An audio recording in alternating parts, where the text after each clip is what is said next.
everybody, I'm Deb Luttrell with Stitchin Heaven, and I am here today to teach you a very fun project. I discovered this a few months ago and I have really enjoyed doing the zipper tote bag from a placemat. That's right, you can make these from placemats and it takes like 4 seams. Very, very easy, and I want to show you how to do it. First of all, let me show you some of the ones that I've made from placemats. This is my pile I've made so far. Well, I've made actually more than this, but these are the ones I have. I'm going to show that later.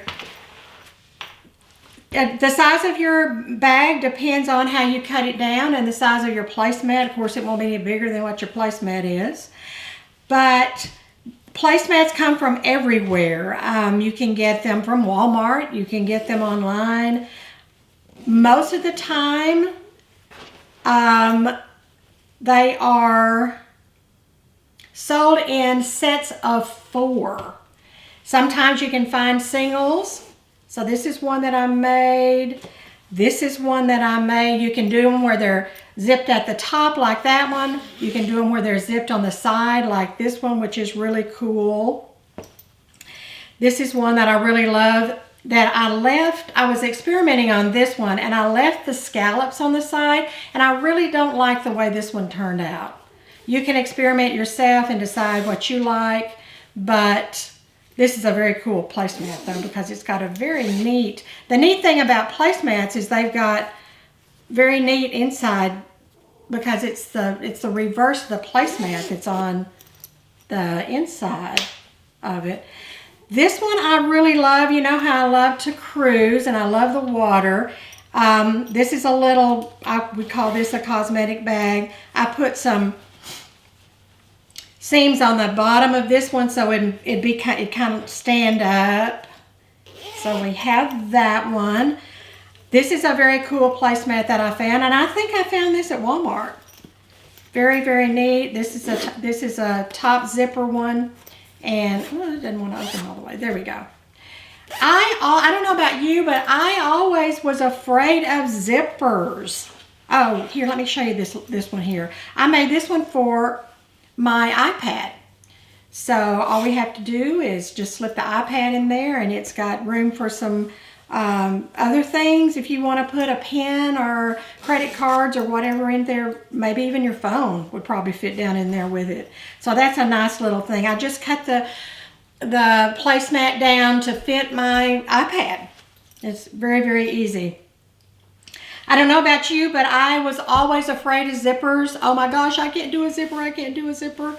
But these are really very easy. Now I'm going to show you some placemats that I have found. This is one that I found that would make a cute, you know, zippered tote like that. Let's see, I've got this one, and I just picked these up various places. This happens to be a Walmart one, so I'll leave that there. And this one I found online, I think. I don't even know the brand on that one. But again, if you have the scallop edges, you're going to need to cut those scallop edges off. Like this one is a scallop edge one. I think I've got a bag made out of that one. And then that's a really cool one. And today we're going to be working with this one. I've already made one out of this. I just love this design. You can get this at Walmart. This is a Pioneer Woman brand. And what we're going to do today is to make it where it has a side zipper opening like this. So that's what we're going to be making today. I was, you know, back to the zippers, I was mentioning that I was afraid of zippers. Don't be, because this is really, really easy. I'm going to show you how to make this, and you'll be a pro in no time. I like a wide zipper. Zippers are kind of, you just kind of have to find the brand that you like, you know, the best. This one is Annie.com, or by Annie, and it's called a single slide handbag zipper, and I'm going to open this one up. it's just a little bit wider than the other ones. The other ones you could work on and you would be just fine with them. But I like the extra width for my zippers. And so that's a one that I would recommend to you. Okay, when you start out, what you're going to do is you're going to lay your zipper on your table face up, and then you're going to put your placemat right side down on the zipper so that it's like this. It's like this. Here, let me show you in this camera. It's like this when you lay it down. Now, another thing that I've done with this placemat, I did this beforehand because I wanted to have a placemat that had a vinyl lining for those things that I would put in a tote bag that might leak. And so there's a product called Heat and Bond Vinyl, and it comes in a package just like this, and it's just very easy. You just follow the instructions. My one hint to you is don't let your iron get too hot. You do put your iron on medium setting, and with this product you don't use steam. So you just take the paper off, put the sticky side down, you use the paper that you peeled off to put it on top of the vinyl and press it, and you press it for 8 seconds and all around, and then you move it and you make it stick. Okay, so I'm going to have a tote that has a waterproof inside. So we're going to go sew this. What we're going to do is we're going to sew right along this line right here. Let me pull this down. We're going to sew right along this line. And we're going to leave our zipper tab right now on the outside, so don't let that bother you. So just put your zipper tab on the outside, and I'm going to go sew this, and I'll be right back. All right, you guys, I have sewn this. I'll show you how I've sewn it right across that line there. Actually, you sew from this side. So you just sew across the binding on the placemat. You can leave this binding on. It's actually good because all your edges will be finished when you get through. Then the next thing you're going to do is you're going to take this and you're going to turn it over, and you're going to pull your zipper up like this, and you're going to bring your placemat up, right sides together, and then you're going to attach it across the top here. So the next thing we're going to do is we're going to sew along here. Now, what I didn't pin the first seam that I made, but I do recommend that you use clips or something on this seam because it's already attached. You can use pins if you don't have clips. I love these little clips though. They are very, very handy, and they just hold the project in place right where we need it. So I'm going to clip this all the way across, and then make sure that you're straight on both edges. So you want both edges to line up on each side. All right, so I've got this clipped. Let me go sew this, and I'll be right back. Okay, so now I have sewn the zipper on both sides, and this is how it looks. This is the inside of it. Now is the time that you want to cut your zipper off shorter, and you want to open your zipper to the inside. All right? Because if you don't open your zipper to the inside, we're about to sew this together. If you don't open your zipper to the inside, you won't be able to turn your bag when we get this sewn together.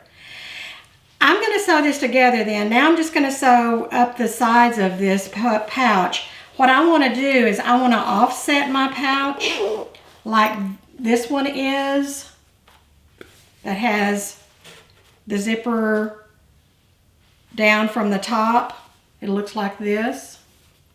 Okay.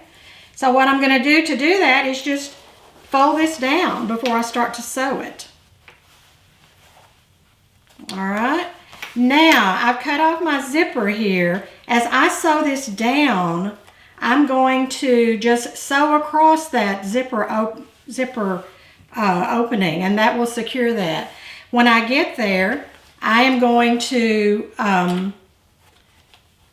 sew across that several times just so it's secure.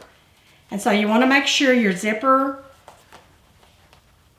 is flat when you sew it. Make sure there's not a fold there.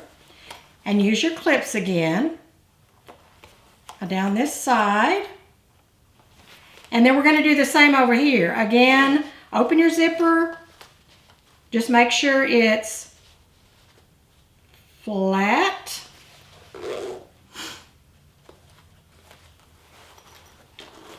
And on this side, I want you to pin your zipper down because you are going to have an open place there. Okay? And you just want to make sure that when you sew across that zipper,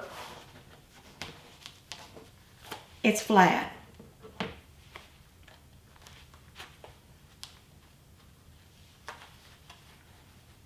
Gonna sew across it just like that.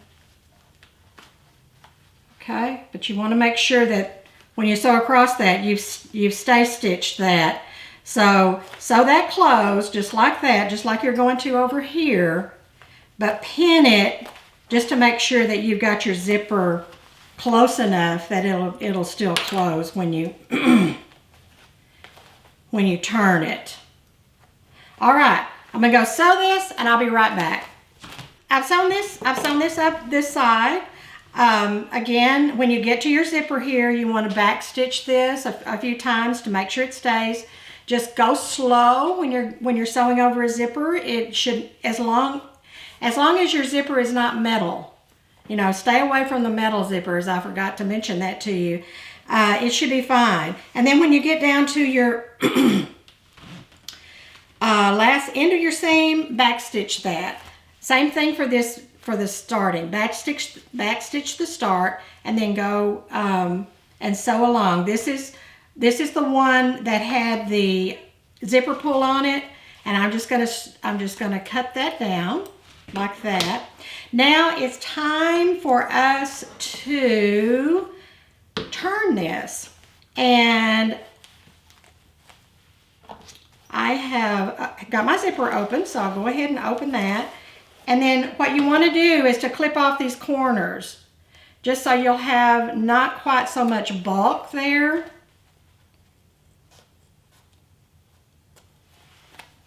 Okay.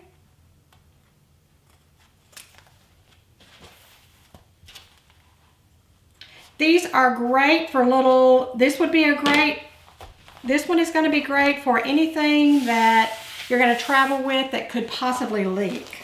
Like your shampoo, or, you know, sometimes hairspray does that. Then we're going to just turn this and push out the corners as you're turning it. Just like this. And voila, we have ourselves a cute little tote bag. Literally 4 seams, you guys. So you can press this down now. You can take your zipper and close it. Take it to your ironing board if you want to. Press it out. Take a turning tool and just kind of work with it and keep getting those edges out and keep getting the corners out. What I love about this particular one and this particular style is there are no unfinished seams. Even the inside of this, the seam is finished because I didn't cut the edge off of the placemat.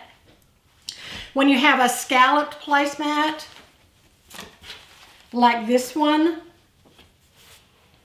You do have to cut the scallops off, and you have to square that up to the size that you want, which this one's going to make a bag about this big. This is similar to this, and this is what I ended up doing when I cut off the scallops. They're a little bit smaller, and you do have an unfinished edge on the inside. If that bothers you, then you need to zigzag around it or maybe even serge around it with your serger. So, that's our lesson for today. I hope you enjoyed this lesson as much as I enjoyed bringing it to you. This is Deb Luttrell from Stitchin Heaven. See you later.